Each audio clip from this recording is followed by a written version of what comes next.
সফল হয়েছে বিশ্বাসীরা, ওই বিশ্বাসীরা যারা তাদের সালাতে বিনয়াবনত থাকে, বিনম্র থাকে। সালাত যখন আদায় করে তারা খুশু খুদুর সাথে সালাত আদায় করে, এটা হচ্ছে প্রথম বৈশিষ্ট্য। বিনয়ের সাথে। খুশু খুদু মানে হচ্ছে অন্তরের একাগ্রতা এবং অঙ্গ প্রত্যঙ্গের একাগ্রতা। খুব সহজে আপনার অন্তরটাও থাকবে, এখানে আল্লাহর ভয় থাকবে, একাগ্র চিত্তে আপনি আল্লাহকে স্মরণ করবেন। আবার অঙ্গ প্রত্যঙ্গগুলো ঠিক থাকবে, এগুলো নড়াচড়া করবে না। আমরা অনেকে সালাতে দাঁড়ালে খুব বেশি নড়াচড়া করি, সালাতে কিন্তু খুব বেশি মুভমেন্ট করা যায় না, এটা নিষেধ। খুব জরুরি প্রয়োজন ছাড়া মুভমেন্ট করা নিষেধ। আল্লাহ বলেন আল্লাযীনা হুম ফি সালাতিহিম খাশিউন, প্রথম বৈশিষ্ট্য হচ্ছে যারা তাদের সালাতে বিনয়াবনত থাকবে, একাগ্র চিত্তে সালাত আদায় করবে। এতটা একাগ্র চিত্তে তারা অন্তরের মধ্যে এই উপলব্ধি ধারণ করবে যে আমি যে ইবাদত করছি এটা আল্লাহ দেখছেন, Allah is watching me, Allah is observing me, Allah তাআলা সরাসরি দেখছেন। এবং রাসূল সাল্লাল্লাহু আলাইহি ওয়াসাল্লাম এটাই বলেছেন যে আনতা আবুদাল্লাহা কাআন্নাকা তারাহু ফাইন লাম তাকুন তারাহু ফাইন্নাহু ইয়ারাক, এমন ভাবে ইবাদত করো মনে করো যে তুমি আল্লাহকে দেখছো।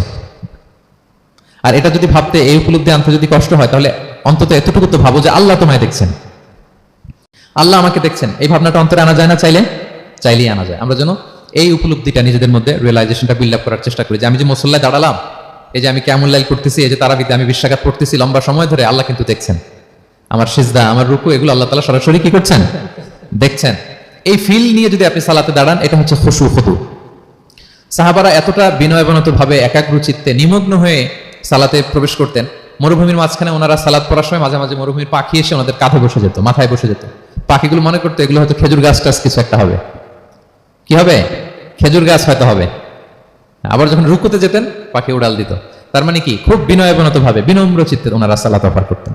তাহলে এটা হচ্ছে প্রথম বৈশিষ্ট্য। প্রিয় ভাইরা, আমরা যেন সালাতে অত্যন্ত বিনয়ের সাথে একাগ্র চিত্তে, with full of solemnity and submission, একটা সাবমিসিভ ভাব যেন আপনার থাকে, যে আপনি নিজেকে সর্বোচ্চ উজাড় করে নিজেকে আল্লাহর কাছে পেশ করছেন। এই অ্যাটিটিউডটা যেন আমাদের নামাজের মধ্যে থাকে। এটা হচ্ছে এক নম্বর বৈশিষ্ট্য, আল্লাযীনা হুম ফি সালাতিহিম খাশিউন, যারা বিনয়বনত ভাবে থাকে। অনেকে বলে হুজুর মন বসে না নামাজে আমার। এটা অনেকের প্রশ্ন, অনেকের জিজ্ঞাসা যে মনটা ধরে রাখতে পারি না, নামাজে দাঁড়ালেই সারাদিন যেটা মনে হয় না ওটা নামাজে মনে চলে আসে, এরকম হয় না? সারাদিন এটাকে কি যেন ভাবতেছিলাম মনে নাই, নামাজে দাঁড়ালেই মন চলে আসে। তারপরে মনকে আরবিতে বলে, অন্তরকে বলে কলব। কলব মানে যেটা খুব নড়াচড়া করে, মুভমেন্ট করে, ওইটাই কলব। মন দেখবেন এদিকে ছোটে ওদিকে ছোটে। ওই যে আমরা ছোটবেলায় একটা গান শুনতাম, গানটা হচ্ছে পাগল মন, মন কেন এত কথা বলে। মানে মন এদিকে ছোটে ওদিকে ছোটে, মনকে ধরে রাখা বড্ড জটিল, কষ্টকর। তো এটা স্বাভাবিক। অনেকে বলে হুজুর আমার মন থাকে না নামাজে, একাগ্র চিত্তে নামাজ তো আদায় করতে চাই কিন্তু মনটাকে ধরে রাখা যায় না।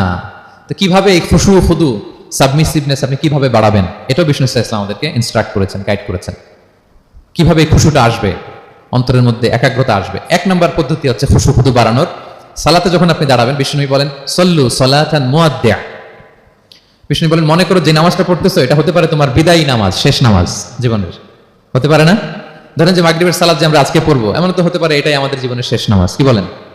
হতে পারে কি না? পারে। আমরা কে কখন চলে যাব আমাদের তো জানা নাই। তো এই যে মুসল্লায় যখন আমরা দাঁড়াই, তখন কেন আমরা এটা ভাবি না যে it could be the last and final prayer in my life, হতে পারে এটাই আমার জীবনের শেষ নামাজ। এটা যদি আপনি ভাবতে পারেন, তখন দেখবেন ঠিকই আপনার একাগ্রতা, সাবমিসিভনেস এটা বাড়তেছে। আপনাকে যদি বলা হয় যে আজকে রাত 10টায় তোমার দুনিয়ার সফর শেষ, নতুন স্টেশনে যেতে হবে, আলামুল বারজাকে, তোমার শেষ, তোমার মৃত্যু হয়ে যাবে। আজকে যে মাগরিব আর এই যে এশা আর যে তারাবির সালাত, এটাই তোমার লাস্ট নামাজ, যাও এটাই তোমার লাস্ট চান্স। এটা যদি আজকে আমরা জানি, এই হলরুমে যারা আছি, যদি এটা জেনে যায় যে আজকের তারাবিটাই শেষ তারাবি, শেষ সুযোগ, বলেন তো আমাদের অবস্থা কি হবে? প্রতিদিন ধরেন যে মাগরিবের নামাজের পরে একটু নিউজ দেখেন, একটু ফেসবুকে ঢুকেন, আজকেও তো ঢুকবেন, তাই না? ঢুকবেন কি করবেন আজকে? আল্লাহ, সব বাদ দিয়ে অজু করে আতর মেখে জায়নামাজটা ভিজিয়ে দীর্ঘ কিয়ামুল লাইল করবেন, সিজদায় পড়ে চোখের পানি দিয়ে জায়নামাজ ভিজিয়ে দেবো আমরা, ঠিক না? কারণ আমি নিশ্চিত হতে পেরেছি এটাই আমার শেষ নামাজ। তো এটা তো প্রত্যেক সালাতের ক্ষেত্রেই আমাদের প্রযোজ্য। আসলে আমরা যে নামাজ পড়ি, যে কোনো নামাজে তো আমার শেষ চান্স হতে পারে। কি বলেন? হতে পারে কি পারে না? বলেন তো। পারে। এই টেকনিকটাই রাসূল সাল্লাল্লাহু আলাইহি ওয়াসাল্লাম শিখিয়েছেন, বলেছেন সাল্লু সালাতান মুআদ্দিয়া, মনে করে এটাই হতে পারে তোমার জীবনের শেষ নামাজ। আমাদের ইউনিভার্সিটিতে ইমাম বেসার, যিনি চিফ ইমাম, উনি নামাজের আগে একটা চমৎকার অ্যানাউন্সমেন্ট দেয়। উনি বলে যে লেটস পারফর্ম দিস সালাহ as if this is our last and final prayer. চলুন এমন ভাবে নামাজটা পড়ি, ভাবি যে হতে পারে এটাই আমার জীবনের শেষ নামাজ। তাহলে সম্মানিত, শুধু এই ভাবনাটা নিয়ে যদি আমরা মুসল্লায় দাঁড়াই, দেখবেন যে ওই দিন আপনার মনে দেশ শরীক যাবে না, একটা ভয় কাজ করবে যে হায় রে, হতে পারে এটাই আমার লাস্ট চান্স, আর আমার রবকে সিজদা দেওয়ার সুযোগ হয়তো আমি আর পাবো না। তাহলে এখন থেকে আমরা সালাতে যখন দাঁড়াবো এটা ভাববো যে this could be my last chance in my life, হতে পারে এটাই শেষ চান্স, আমি একাগ্র চিত্তে আমার সালাতটাকে আল্লাহর কাছে উপস্থাপন করি। কি বলেন, পারা যাবে তো ইনশাআল্লাহ? খুশু-খুদু বাড়ানোর 1 নম্বর টিপস। খুশু-খুদু বাড়ানোর 2 নম্বর টিপস হচ্ছে তাড়াহুড়ো না করা। আমরা অনেকে তাড়াহুড়ো করি, রুকু থেকে হুট করে দাঁড়িয়ে যাই, তারপরে সোজা হয়ে দাঁড়িয়ে না থেকে তাড়াতাড়ি সেজদায় চলে যাই, 2 সেজদার মাঝখানে ধীরস্থিরভাবে বসার কথা, আমরা না বসে 2য় সেজদায় চলে যাই। এই প্রবণতা আমাদের অনেকের আছে না? এটা কিন্তু নিষেধ। তা'দীলুল আরকান, বাকি সব মাযহাবে এটা ফরজ। আপনি তাড়াহুড়ো করলে আপনার নামাজই হবে না। আর আমাদের মাযহাবে, হানাফি মাযহাবে এটা ওয়াজিব। ওয়াজিব তরক করলে সাউ সিজদা দিতে হয়। 2 সেজদার মাঝখানে আপনি সুস্থির হয়ে বসবেন। অনেকে দেখা যায় একটা সেজদা দিয়ে মাথা কোনো রকম উঠিয়েই আরেক সেজদায় বসেও নাই ঠিক মতো আরামসে, এরকম আছে না? এটা যদি কেউ করে আমাদের মাযহাব অনুযায়ী তার সাউ সিজদা দিতে হবে। তাহলে এরকম তাড়াহুড়ো করা যাবে? আর এখন থেকে তো কি করবেন বলেন? ধীরস্থির ভাবে নামাজ পড়বো। No rushing, no rushing in সালাহ, নো হ্যাস্টিনেস ইন সালাহ। নামাজে রাশ করা যাবে না, রিল্যাক্সের সাথে আমরা নামাজ পড়বো, ধীরস্থির ভাবে নামাজ পড়বো। রুকু সিজদাগুলো খুব চমৎকার ভাবে আদায় করবো। রাসূল সাল্লাল্লাহু আলাইহি ওয়াসাল্লাম রুকু যে দিতেন, ওনার পিঠটা এত স্ট্রেট ফরওয়ার্ড হতো, সাহাবারা বলতেন লাউ ইস্তাকাররা আলাইহিল মা লাসাব্বা আলাইহিল মা আলা ইস্তাকাররা। পানি ভর্তি 1 গ্লাস পানি যদি রাসূল সাল্লাল্লাহু আলাইহি ওয়াসাল্লামের রুকু দেওয়া পিঠের উপর রেখে দেওয়া হয়, পানিটাও পড়বে না, গ্লাসটাও ভাঙবে না। তার মানে এত স্ট্রেট ফরওয়ার্ড পিঠ ছিল। আবার রাসূল সাল্লাল্লাহু আলাইহি ওয়াসাল্লাম বলতেন আসওয়াউন নাসি সারিকাতান মান ইয়াসরিকু ফিস সালাহ। তিনি বললেন সবচেয়ে বড় চোর যে নামাজে চুরি করে। সাহাবারা বললেন ওয়া কাইফা ইয়াসরিকু মিন সালাতিহি ইয়া রাসূলুল্লাহ, নামাজে আবার কিভাবে চুরি করে? রাসূল সাল্লাল্লাহু আলাইহি ওয়াসাল্লাম বললেন লা ইউতিমু রুকুআহা ওয়া সুজুদাহা, রুকু সেজদাগুলো সুন্দর করে আদায় করে না, সেই নামাজ চোর। আমরা যেন রুকু সেজদাগুলোকে খুব সুন্দরভাবে ধীরস্থিরভাবে যেন আমরা আদায় করি, আমরা যেন তাড়াহুড়ো না করি। রাসূল সাল্লাল্লাহু আলাইহি ওয়াসাল্লাম মসজিদে নববীতে বসা এক সাহাবী এসে নামাজ পড়ে রাসূল সাল্লাল্লাহু আলাইহি ওয়াসাল্লামকে সালাম দিলেন। রাসূল সাল্লাল্লাহু আলাইহি ওয়াসাল্লামের সালামের উত্তর দিয়ে বলেন ইরজি' ফাসাল্লি ফাইন্নাকা লাম তুসাল্লি, যাও তুমি আবার নামাজটা পড়ে আসো, তোমার নামাজ হয়নি। সাহাবী যে আবার নামাজ পড়ে আবার আসলেন, রাসূল সাল্লাল্লাহু আলাইহি ওয়াসাল্লাম আবার বললেন সাল্লি ফাইন্নাকা লাম তুসাল্লি, নামাজ পড়ে আসো, হয় নাই। আবার গেলেন, আসলেন, আবার বললেন তুমি নামাজটা পড়ে আসো, হয় না। এবার তো বেচারা কেঁদে দিয়ে বলে ইয়া রাসূলুল্লাহ লা উহসিনু মিন যালিক, এর চেয়ে ভালো পারি না আমি, আপনি আমাকে শিখিয়ে দেন। রাসূল সাল্লাল্লাহু আলাইহি ওয়াসাল্লাম তখন বললেন যখন নামাজে দাঁড়াবা ফাতিহা পড়বা আর একটা সূরা মেলাবা, ধীরস্থির ভাবে দাঁড়াবা। যখন রুকুতে যাবা হাত্তা তাতমাইন্না রাকিআন, ধীরস্থির ভাবে রুকু করবা। তুমি তাড়াহুড়ো করেছো, রুকু থেকে যখন সোজা হয়ে দাঁড়াবা ধীরস্থির ভাবে দাঁড়াবা, নাকি তাড়াহুড়ো করবেন? ধীরস্থির ভাবে দাঁড়াবেন, কয়েক সেকেন্ড দাঁড়াবেন, তাসবিহ পড়বেন, এরপরে সিজদায় যাবেন। যখন সিজদায় যাবা হাত্তা তাতমাইন্না সাজিদান, রিল্যাক্স। সালাতের মধ্যে কিভাবে থাকতে হবে? উইথ রিল্যাক্সেশন, রিল্যাক্সের সাথে তুমি সিজদা দিবা। 2 সিজদার মাঝখানে বসে আবার রিল্যাক্স, আবার তুমি ধীরস্থির ভাবে বসবা। এইভাবে পুরো সালাতটা প্রত্যেকটা রাকাত তুমি এভাবে আদায় করবে। তার মানে সালাতে তাড়াহুড়ো করতে বিষ্ণু ইসলাম নিষেধ করেছেন। এমনকি অনেক সময় আমরা রুকু পাবো না বলে দৌড়ে যে সালাতে অংশগ্রহণ করি, এটাও নিষেধ করেছেন। আমরা অনেক সময় এরকম করি না? মাগরিবের নামাজে রুজু করতেছি, ইমাম সাহেব ওয়াদ-দুহা ওয়াল-লাইলি ইযা সাজা, এই সূরাটা তো মুখস্থ, তো টের পাচ্ছি যে আমি এখন মুখ ধুইতেছি আর সূরা দুহা তো শেষ হয়ে যাবে, কোন রকম ওযু করে দৌড়ে যে অংশগ্রহণ করে যাতে রাকাতটা পায়, এটা নিষেধ করেছেন বিষ্ণু ইসলাম। এটা করবেন না। আপনি ধীরস্থির ভাবে ওযু করবেন, ধীরস্থির ভাবে যাবেন, তাড়াহুড়ো করবেন না। আপনি কার সামনে যাচ্ছেন? মালিকুল আমলাক, রাজাধিরাজ, আরশের অধিপতি। আপনি তাড়াহুড়ো করে গেলে তো আপনি হাঁপাতে হাঁপাতে অস্থির হয়ে যাবেন, ব্রেথ ইন ব্রেথ আউট করতে করতে। ধীরস্থির ভাবে যাবেন, অংশগ্রহণ করবেন। রাসূল সাল্লাল্লাহু আলাইহি ওয়াসাল্লাম বলেন ইদা উকিমাতিস সালাতু ফালা তা'তুহা তাসআউন, নামাজ শুরু হয়ে গেলে দৌড়ে দৌড়ে যে অংশগ্রহণ করবে না। আলাইকুম বিসাকিনা, ধীরস্থির ভাবে যে অংশগ্রহণ করবে। ফামা আদরাকতুম ফাসাল্লু, ধীরস্থির ভাবে যে যতটুকু পাও অতটুকুই পড়ো। ওমা ফাতাকুম ফাআতিমু, যেটা ছুটে যায় নিজে পরে দাঁড়িয়ে আদায় করে নাও। সুবহানাল্লাহ বিহামদি, কত সহজ করে দিয়েছেন। তাহলে সালাতে তাড়াহুড়ো করা যাবে? প্রিয় ভাইরা বলেন তো, তাড়াহুড়ো করা যাবে আর আজকে থেকে? না, আমরা তাড়াহুড়ো করব না, আমরা ধীরস্থির ভাবে যে সালাতে অংশগ্রহণ করব, তাহলে আপনার খুশু-খুদু বাড়বে। 2টা টিপস গেল। 3 নাম্বার হচ্ছে জামাতে সালাত আদায় করতে হবে, তাহলে আপনার একাগ্রতা বাড়বে। সালাতুল জামাআতি তাফদুলু সালাতাল ফাজরি বি 27 দারাজা, একাকী নামাজ পড়লে যে সওয়াব, জামাতে পড়লে 27 গুণ বেশি সওয়াব। জামাতে পড়বেন। রাসূল সাল্লাল্লাহু আলাইহি ওয়াসাল্লাম সবসময় জামাতে সালাত পড়তেন। ইন্তেকালের আগেও এই সালাতের ব্যাপারে তিনি আমাদেরকে ওসিয়ত করেছেন, বলেছেন আসসালাতু আসসালাত ওয়া মা মালাকাত আইমানুকুম। ইন্তেকালের আগ মুহূর্ত, এখনই রূহ কবজ হবে, এর আগে উনি কি বলেছেন? সালাত, উম্মতেরা সালাত, নামাজ যেন নষ্ট না হয়। উমর ফারুক রাদিয়াল্লাহু তাআলা আনহুর সময়ে একজন অগ্নি উপাসক ছিল, তার নাম আবু লুলু আল মাজুসি। উনি মুগীরা ইবনে শুবা রাদিয়াল্লাহু তাআলা আনহু নামে এক সাহাবীর দাস ছিলেন, মুকাতাব দাস। কন্ট্রাক্ট ছিল যে এত টাকা দিলে তাকে আজাদ করা হবে। তো এই অগ্নি উপাসক মাজুসি এসে উমর ফারুককে বলে, খলিফাতুল মুসলিমিন, আমার মালিক সাহাবী মুগীরা আমার কাছে প্রতিদিন অনেক টাকা চার্জ করে। উনি বললেন তাই নাকি, কত চার্জ করে? বলে যে এত চার্জ করে। তো বলতেছে আচ্ছা তুমি তাহলে কি কাজ করো, কি কাজ জানো? বলে যে আমি খঞ্জর বানাতে জানি, ছুরি, ছোট ছুরি আর কি। বলছে ওরে আল্লাহ, যারা খঞ্জর বানাতে জানে তারা তো অনেক টাকা মেক করে, সেই হিসাবে তো মুগীরা বেশি চার্জ করে না, অল্পই চার্জ করছে। সে ইনসাফপূর্ণ চার্জই করেছে, কিন্তু এই আবু লুলু আল মাজুসির এই কথাটা পছন্দ হয় না, সে রাগান্বিত হয়ে গেল, হয়ে বলে ওমর, সবার ক্ষেত্রে তুমি নরম আর আমাকে তুমি কঠিন নিয়ম শেখাও না, দাঁড়াও তোমাকে আমি দেখাচ্ছি। মনে মনে বলতেছে এটা। রেগে মেগে সে বাড়িতে এসে আজকে একটা খঞ্জর বানাইছে, দুই মুখ খঞ্জর, ওয়া মাকবাদাতুহু ফি ওয়াসাতি, এটার হ্যান্ডেলটা মিডলে, এদিকেও মাথা ওদিকেও মাথা, এটা ধার করে প্রতিদিন বিষ মাখায় এটাতে, আর মনে মনে বলে ওমর দাঁড়াও তোমাকে আজকে আমি দেখাবো। তো ওমর ফারুককে আল্লাহ তাআলা স্বপ্নে দেখিয়েছেন যে একটা লাল মোরগ ওনাকে 3টা ঠোকর মেরেছে। উনি সাহাবাদের কাছে বলেছেন যে আমি স্বপ্নে দেখেছি একটা লাল মোরগ আমাকে 3টা ঠোকর মেরেছে। তো সে খঞ্জরকে ধার দিয়ে একদিন ফজরের নামাজে, ওয়াকানু ইউসাল্লুনা বিগালাস, ওনারা খুব অন্ধকার থাকতে ফজরের নামাজ পড়তো, সে বুরনুস এক ধরনের জুব্বা যেটার মাথা আছে ওটা পরে, হুডির মতো আর কি, হুডি চিনেন তো না, হুডির মতো একটা জুব্বা পরে সে অন্ধকারে, সে তো আসলে অমুসলিম, সাহাবাদের সাথে পিছনে দাঁড়াইছে নামাজের ভান করার জন্য, আর এই খঞ্জরটা নিয়ে গেছে সাথে। ওমর ফারুক ফজরের সালাত শুরু করলেন, প্রথম রাকাত শেষ করলেন, দ্বিতীয় রাকাতের জন্য যখন দাঁড়াইছেন তখনই সে প্ল্যান মাফিক খঞ্জর বের করে ওমর ফারুকের পেটের মধ্যে 3বার স্টেবিং করলেন, আঘাত করলেন। করার সাথে সাথে ওমর ফারুক উল্টে পড়ে গেলেন আর বললেন কাতালানি আল কালব, কোন এক কুকুর আমাকে আঘাত করেছে। তো সাহাবার ওমর ফারুককে ধরলেন, আর এই অগ্নি উপাসক এই খঞ্জর নিয়ে কাতারের মাঝখান দিয়ে দুই দিকে খঞ্জর চালাতে চালাতে যাচ্ছিলেন। যে সাহাবাই ধরে সেই আঘাতপ্রাপ্ত হয়ে ওখানে 7 থেকে 10 জন স্পট ডেথ, জায়গায় মারা গেছে।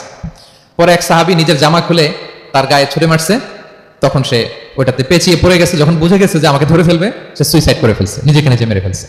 তো ওমর ফারুক তো বেহুশ, ওনাকে নিয়ে যাওয়া হলো, পিছন থেকে একজন আমাদের ইমামতি করলেন। তো ওমর ফারুক রাদিয়াল্লাহু তাআলা আনহু হুঁশ ফিরে পেলেন। হুঁশ ফিরে পাওয়ার পরে দিনের বেলা যখন হুঁশ আসলো ওনার, সবাই চারদিকে বসা যে হায় হায় আমাদের আমিরুল মুমিনিনের কি জানি কি হয়। হুঁশ ফেরার পরে ওনার মুখের প্রথম কথাটা ছিল আসাল্লান নাস, মানে আমার নেতৃত্বে যে ফজরের সালাতটা শুরু হয়েছিল এটা কি ঠিকঠাক শেষ হয়েছিল? সুবহানাল্লাহ পড়বেন না? আচ্ছা বলেন তো এই মুহূর্তে আমরা কি করতাম? ওনাকে যে স্টেবিং করছে, চিকিৎসক এসে দুধ দেয়, দুধ পেট দিয়ে বেরিয়ে যায়, নাবিজ দেয়, নাবিজ বের হয়ে যায়, মানে উনি ইন্তেকাল করবেন, এটা বোঝাই যাচ্ছে। এমন কঠিন পরিস্থিতিতে আমরা যদি হসপিটালে হুঁশ ফিরে পেতাম আমরা কি বলতাম বলেন দেখি, কে কি বলতেন? কে মারছে, আমারে বাঁচানো যায় কিনা, মাউন্ট এলিজাবেথে নিয়ে চলো, সিঙ্গাপুরে অথবা বামরুন গ্রেডে নিয়ে চলো, আমেরিকাতে নিয়ে চলো, অথবা আমার তো ওখানে ব্যাংক ব্যালেন্স আছে, আমি তো মরে যাবো, আমার ছেলেগুলার কি হবে, হ্যাঁ আমার মেয়েগুলার কে দেখবে, এগুলো ছিল আমাদের কনসার্ন। তো ওমর ফারুক জানতেছেন যে উনি পৃথিবী থেকে বিদায় নিচ্ছেন, একটু হুঁশ ফিরে পাইছেন। হুঁশ ফিরে পাওয়ার পরে প্রথম কথাটা ছিল আসল্লান নাস, লোকেরা কি নামাজ পড়েছিল? আল্লাহু আকবার। তাহলে এটা কত গুরুত্বপূর্ণ ইবাদত, কিভাবে এই সালাতকে সাহাবারা অফার করতেন। তো খুশু খুদুর সাথে যদি আমরা সালাত অফার করতে চাই আমাদেরকে জামাতে পড়তে হবে। একাকি পড়লে দেখবেন মনে দিকে যায়, ওদিকে যায়, কয় রাকাত পড়ছি ভুলে যাই, এরকম হয় না? একাকি পড়তে গেলে এটা করা যাবে না, জামাতে পড়তে হবে। সালাতে কি কি বলতেছেন এগুলোর অর্থ বুঝে যদি সালাত অফার করেন তাইলে আপনার সালাতে মনোযোগ থাকবে। সুবহান রাব্বিয়াল আলা, সুবহান রাব্বিয়াল আযীম এর অর্থ কি? সূরা ফাতিহা যে প্রতিদিন পড়ি, কি সুন্দর প্রার্থনা সূচক বাক্য, এর অর্থ কি? আল্লাহ সকল প্রশংসা তোমার, আল্লাহ তুমি দয়াময় মেহেরবান, আল্লাহ তুমি বিচার দিবসের মালিক, যেদিন তোমার আরশের ছায়া ছাড়া কোনো ছায়া থাকবে না। নবীদের যে পথে চালিয়েছে ওই পথে আমাদেরকে চালাও, যারা ভ্রান্ত হয়েছে, যারা তোমার ক্রোধের শিকার হয়েছে ওই পথে আমাদেরকে চালিও না। কি চমৎকার চমৎকার কথা মালা দিয়ে আমরা এই দোয়াগুলো পড়ি। আমরা অর্থ বুঝি না বলে আমাদের হৃদয়ে টাচ করে না, ঠিক কিনা? দেখবেন আরব শায়েকরা যখন কিয়ামুল লাইল করে, তারাবির সালাত পড়ায়, অনেক অনেক আয়াতে ওরা ডুকরে ডুকরে কেঁদে ওঠে আওয়াজ করে। কারণ কি? জাহান্নামের আয়াত, আযাবের আয়াত, পূর্ববর্তী উম্মত যে ধ্বংস হয়েছে কিভাবে ওদেরকে বিকট আওয়াজ দিয়ে, গ্রাউন্ড সাউন্ড গ্রেনেড দিয়ে ধ্বংস করা হয়েছে, বন্যা দিয়ে ধ্বংস করা হয়েছে, কিভাবে এদেরকে বাতাস দিয়ে নাস্তানাবুদ করে দেওয়া হয়েছে, এগুলো যখন পড়ে ওনারা কাঁদে। আযাবের আয়াত আসলে কাঁদে, জান্নাতের আয়াত আসলে সাবলীল কণ্ঠে তেলাওয়াত চালিয়ে যায়। এর কারণ কি বলেন? অর্থ বুঝে। আমরা যেন সালাতে অর্থ বুঝে সালাত অফার করার চেষ্টা করি। পাশাপাশি সালাতের সুন্নাহগুলো যেন আমরা পড়ি, সালাতের যে সুন্নাহ আছে সুনানুস সালাহ এগুলো যেন আমরা পড়ি, মনোযোগ আরো বাড়বে। সানাগুলো পড়বেন, ফাতিহা শেষে আওয়াজ করে আমিন বলবেন অথবা ফিসফিসি কণ্ঠে আমিন বলবেন। বিষ্ণু সাল্লাল্লাহু আলাইহি ওয়াসাল্লাম বলেন ইদা আম্মানাল ইমামু ফাআমিনু, ইমাম আমিন বললে তোমরাও আমিন বলো, কারণ এই মাত্র একটা দোয়া করা হয়েছে। সূরা ফাতিহাটা কি? একটা দোয়া। ইদা ওয়াফাকা তা'মিনুকুম তা'মিনাল মালাইকাতি গুফিরা লাহুম মা তাকাদ্দামা মিন যামবিহি ওয়া মা তাআখার। রাসূল সাল্লাল্লাহু আলাইহি ওয়াসাল্লাম বলেছেন ইমাম যখন আমিন বলে তোমরাও তখন আমিন বলো, কারণ তোমরা যখন আমিন বলো ফেরেশতারাও আমিন বলে, আর তোমাদের আমিন আর ফেরেশতাদের আমিন যখন একসাথে হয়ে যায় তোমাদের পূর্বের সব গুনাহ আল্লাহ মাফ করে দেয়। এটা আমিন বলা সুন্নাহ, বলবেন। নামাজ বাঁধার পরে সুন্নাত নামাজে, নফল নামাজে সানাগুলো পড়বেন, কত চমৎকার অর্থবোধক সানা আছে। আমরা তো শুধু সুবহানাকাল্লাহুম্মা বিহামদিকা ওয়া তাবারাকা ইসমুকা ওয়া তাআলা জাদ্দুকা শুধু এটাই পড়ি। রাসূল সাল্লাল্লাহু আলাইহি ওয়াসাল্লাম তাকবীরাত তাহরিমে বাঁধার পরে অনেক চমৎকার চমৎকার দোয়া পড়তেন। ইন্না সলাতি ওয়া নুসুকি ওয়া মাহইয়ায়া ওয়া মামাতি লিল্লাহি রাব্বিল আলামিন। আমার সালাত, আমার ইবাদত, আমার জীবন মরণ সবটাই কার জন্য? এই দোয়াটা পড়তেন শুরুতেই। তারপর পড়তেন ওয়াজ্জাহতু ওয়াজহিয়া লিল্লাযী ফাতারাস সামাওয়াতি ওয়াল আরদা হানিফা ওয়া মা আনা মিনাল মুশরিকিন। আমার সবকিছুকে আমি এক সত্তার দিকে ফেরালাম একনিষ্ঠ হয়ে, আর আমি মুশরিক নই, আমি আল্লাহর দিকে একনিষ্ঠ হলাম। এই দোয়াগুলো পড়তেন।